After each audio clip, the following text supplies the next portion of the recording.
You are welcome to my channel. Today I'll be addressing cervical cancer, but I'll be starting with signs and symptoms. This will take us through 7 presentations, but the first is cervical cancer signs and symptoms. The categories of symptoms will either be asymptomatic, bleeding, pain, discharge, and we'll go through the appearance of the cervix and of course other nearby organs. Now, the asymptomatic cervical cancer. At the early part could be asymptomatic, but the individual will be capable of spreading the human papilloma virus. As a matter of fact, I need to lay the foundation here. We'll have 7 different presentations when it comes to cervical cancer, but everything is centered around human papilloma virus. It becomes symptomatic as the cancer advances. Severity of the symptoms will be determined by the stage of the cancer. Now, bleeding. In anyone with cervical cancer and having menstrual bleeding, it will become longer menstrual bleeding, heavier menstrual bleeding, and after the menstrual period is passed, there will be light bleeding post-menses, and between menstrual periods, there will be intermenstrual spotting. Still on bleeding, there will be bleeding post-vaginal or pelvic examination, also post-douching or post-relationship. You understand what I meant here? And post-menopausal bleeding is very common with cervical carcinoma, just like endometrial carcinoma. Still on bleeding, what will be the effects of massive bleeding? There will be anemia with symptoms like dizziness, palpitation, hypotension. And when it is very massive, without replacement on time or good diet, there could be hypovolemic shock, fainting attacks, and fatigue. Now, the pain. The pain will be kind of persistent pain with dyspareunia.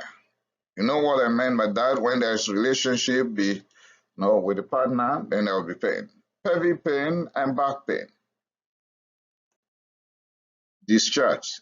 In cervical cancer, there will be increased vaginal discharge, and that will be watery at onset, later on becoming brownish and red. The appearance of the cervix. The cervix will be raised, friable, red, with visible ulceration with or without warts. Still on the appearance, if we are dealing with squamous cell carcinoma, that will be exudative, or the cervix will be fungating. The adenocarcinoma will be endophytic, and the cervix will be barrel-shaped. Other organs involved will be kidney with adenephrosis, bladder, colon, and rectum are not spared, and of course, lymphadenopathy, particularly at higher stage of the cancer. Pregnancy. There will be a several presentation on pregnancy and cervical cancer, so I will not waste your time going into details right here. But we should just know that the symptoms of cervical cancer in pregnancy might force our hands to therapeutic termination of that pregnancy. But that will be depending on what the woman will finally determine to have done, the gestational age of the pregnancy, the stage of the cancer, and pregnancy could be delayed in a young woman of childbearing age, or the treatment could be delayed, particularly if we are picking the cancer at second trimester and third trimester.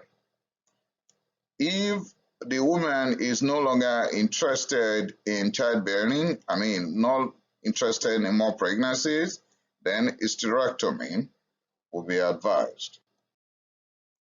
Now, psychosocial. People with any cancer will become anxious. Well, don't let me say categorically will definitely become anxious. It's likely there'll be anxiety. And the individual could become depressed. And sad enough, this could lead to divorce.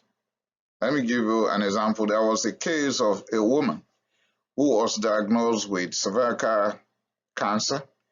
There'll be pain during relationship and bleeding and so on. So she was no longer interested in relationship with a spouse, but she didn't open up to the spouse to let him know exactly what has been diagnosed because she was scared to death.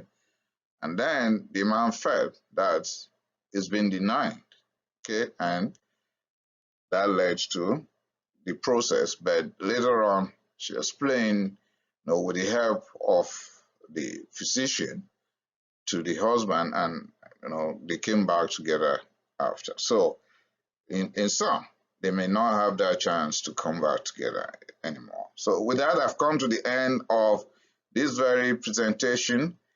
This will be the first presentation on cervical cancer.